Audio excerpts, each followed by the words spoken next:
Hello friends, कैसे हैं आप सब? बढ़िया। आशा है आप सभी स्वस्थ होंगे, मस्त होंगे और खुश होंगे। फ्रेंड्स, आज हम जिस टॉपिक पर बात करना चाह रहे हैं वो टॉपिक काफ़ी इम्पोर्टेंट है। जिन प्रॉब्लम्स के बारे में और उसके सॉल्यूशन के बारे में भी हम आज चर्चाएं करेंगे। मेरे ख्याल से वो प्रॉब्लम्स आप में से बहुतों की होगी। दरअसल पिछले कुछ दिनों मेरे एक फ्रेंड ने अपनी कुछ प्रॉब्लम्स के बारे में मुझसे आ, कुछ बातें की, कुछ चर्चाएं की। उनकी प्रॉब्लम्स को सुनकर मुझे ऐसा लगा कि वो प्रॉब्लम्स जो उन्होंने मुझसे शेयर करी उनका कोई वास्तविक अस्तित्व नहीं है। अभी उसकी ज़िंदगी बहुत अच्छी चल रही है, अभी वो बहुत बढ़िया लाइफ जी रहा है, मगर उसको प्रॉब्लम है सिर्फ और सिर्फ सोच की। वो खाली भविष्य की चिंताओं में डूबा रहता है कि भविष्य में ऐसा हो गया तो क्या होगा, वैसा हो गया तो क्या होगा, कहीं ऐसा ना हो जाए, कहीं वैसा ना हो जाए, अगर ऐसा हो जाएगा तो मैं क्या करूँगा। और अभी कुछ हुआ नहीं है ना। मैं जब उसकी बातों को सुना तो पहले तो मुझे हंसी आई और मैं सोचने पर मजबूर हो गया कि आखिर इंसान अ, उसको ऐसा भी क्या है कि वो इतना कुछ सोचने लग जाता है।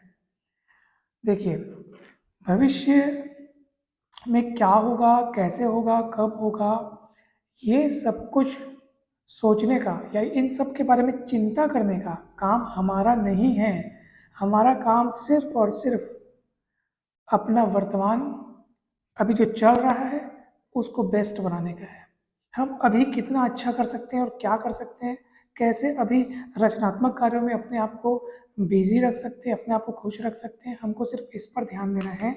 ना कि आप उन बातों पर ध्यान दें कि भविष्य में क्या क्या अनिष्ट, क्या क्या अपशकुन, क्या क्या बुरा होने की आशंकाएं हैं। ऐसा बिल्कुल बिल्कुल भी नहीं सोचना है, क्योंकि भविष्य में जो कुछ भी होता है वो आपके या मेरे सोचे अनुसार नहीं होता है, वो तो दैवीय योजना के अनुसार होता है, प्रकृति के अनुसार होता है।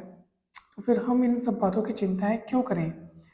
याद रखिए एक बहुत ही महत्वपूर्ण बात, अपने पूरे जीवन काल में हम जितनी भी बातों की चिंताएं करते हैं कि ऐसा ना हो जाए, वैसा ना हो जाए, 99% चीज़ें उनमें से कभी होती ही नहीं है। वो घटनाएं कभी घटित ही नहीं होती हैं जिनकी हम चिंताएं करते रहते हैं और अपना समय और दिमाग सब कुछ वेस्ट करते रहते हैं। उनका कभी अस्तित्व ही नहीं होता है 99% चीज़ों का। और जिन 1% चीज़ों का अस्तित्व होता है, या जिन एक जो 1% चीज़ें आपकी लाइफ में जो घटती भी हैं, वो भी इतनी फास्ट होती है कि वो कब आती हैं और कब चली जाती हैं आपको पता भी नहीं चलता, और आपकी लाइफ वैसे ही सुखद और बहुत अच्छे से चलते रहती है। यही फैक्ट है दोस्तों। जिन चीज़ों का आप सोच के डरते रहते हैं ना, वो केवल हमारे मन में ही है, हमारे दिमाग में ही है, असल में उनका कोई अस्तित्व नहीं है। इसलिए हमको फ्यूचर की चिंता थोड़ी सी भी नहीं करनी चाहिए। आप प्लानिंग करें कि हम ये अच्छे कार्यों की प्लानिंग करें कि ये करना है मुझे, ये कोर्सेज करने हैं मुझे, ये करना है, ताकि आप अपने आप को बिजी रख सकें। तो प्लानिंग करना अलग बात है, चिंता नहीं करनी है, अनिष्ट की शंका नहीं करनी है, आशंकाओं में नहीं डूबे रहना है कि ऐसा ना हो, वैसा ना हो। ये बहुत ही आपको, एक तो आपका सोचने समझने का जो साहस है या सोचने समझने की जो शक्ति है, वो क्षीण हो जाती है, वो कमज़ोर हो जाती है। आप कुछ नया कर पाने का नहीं सोच पाते हैं अगर उन सब व्यर्थ की बातों को आप अपने मन से, अपने दिमाग से लगाए रहते हैं तो। मैं आपको एक छोटी सी कहानी सुनाता हूँ जिससे आपके सोचने समझने का नज़रिया वाकई में चेंज हो जाएगा और वाकई में आपको अच्छा लगने लगेगा। एक नगर में एक जादूगर रहता था। जादू के बड़े बड़े खेल दिखाता था और लोगों को खुश करता था वो। एक दिन उसके दिमाग में ये आया कि क्यों ना इस नगर के राजा के पास जाया जाए और अपने जादू के खेल उनके सामने प्रस्तुत किए जाए। इससे राजा बहुत खुश हो जाएगा और मुझे बहुत सारा इनाम दे देगा। तो ये सोच कर के वो जादूगर राजा के पास जाता है। राजा के दरबार में उसे जब प्रस्तुत किया जाता है तो राजा कहते हैं कि ठीक है, आप अपना खेल चालू कीजिए जादू का। तो जादूगर सोचता है कि मैं वैसे तो इधर उधर के जादू तो रोज वैसे भी दिखाते ही रहता हूँ, तो आज मैं यहाँ वहाँ के जादू को छोड़ के मैं डायरेक्ट राजा पर ही अपने जादू का कुछ प्रयोग करता हूँ जिससे राजा बहुत खुश हो जाएगा। तो उसने क्या किया कि जादू से राजा के मुकुट को ही गायब कर दिया। अब राजा के मुकुट को जब गायब कर दिया तो राजा को बहुत बुरा लगा। राजा ने उसे अपने अपमान के तौर पर लिया, क्योंकि मुकुट तो राजा की शान है, उसकी इज्जत है। तो राजा बड़ा क्रोधित हुआ और उसने गुस्से गुस्से में उस जादूगर को 1 हफ्ते में मृत्यु का फरमान सुना दिया, यानी कि उसको कह दिया कि आज से 1 हफ्ते बाद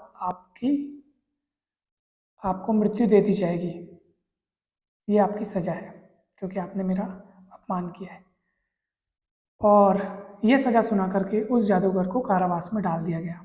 ये खबर जब पहुंची उस जादूगर के फैमिली के पास तो वो काफ़ी दुखी हुए और काफ़ी चिंतित हुए। उसकी पत्नी रोते रोते कारावास में जादूगर से मिलने आई और कहने लगी कि ये क्या हो गया, 1 हफ्ते के बाद राजा ने आपको मृत्यु दंड देने का फरमान सुनाया है, बहुत बुरी खबर है। और ये रोते रोते वो काफ़ी परेशान हो गई। उधर जादूगर के चेहरे में कोई शिकन नहीं है, वो एकदम खुश नज़र आ रहा था इस घटना से जो उसको सज़ा सुनाई गई है। तो उसकी पत्नी उसको देख के कहने लगती है कि ये क्या बात है, इधर आपको राजा ने 1 हफ्ते बाद मृत्यु का फरमान सुनाया है और इस बात को सुनकर आपके चेहरे पे जरा भी चिंता के भाव नहीं है, जरा भी शिकन नहीं है, आप जरा भी टेंशन में नहीं लग रहे हैं, आप एकदम खुश नज़र आ रहे हैं, आखिर ऐसा क्यों?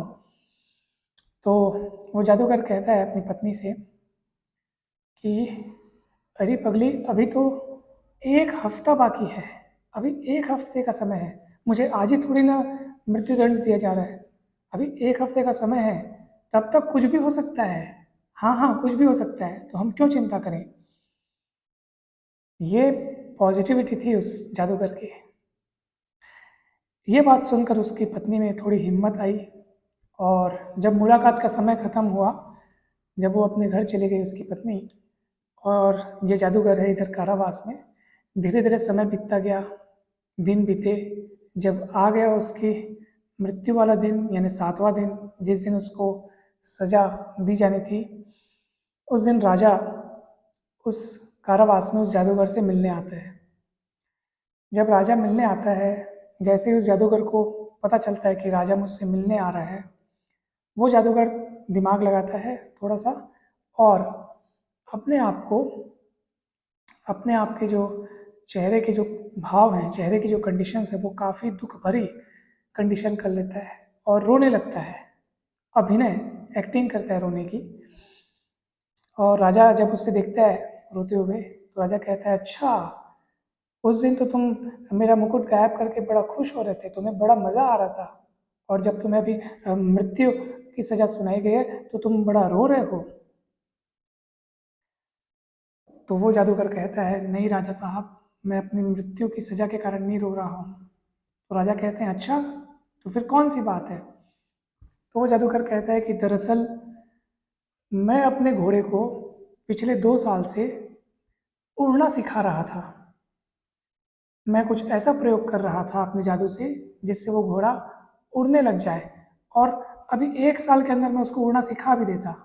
1 साल बस और लगता, फिर मैं, आप क्या बताऊँ, मैं उस घोड़े को उड़ना सिखा देता। मगर अफसोस कि मुझे अभी मृत्यु मिलने वाली है और मैं अपना वो सपना साकार नहीं कर पाऊंगा।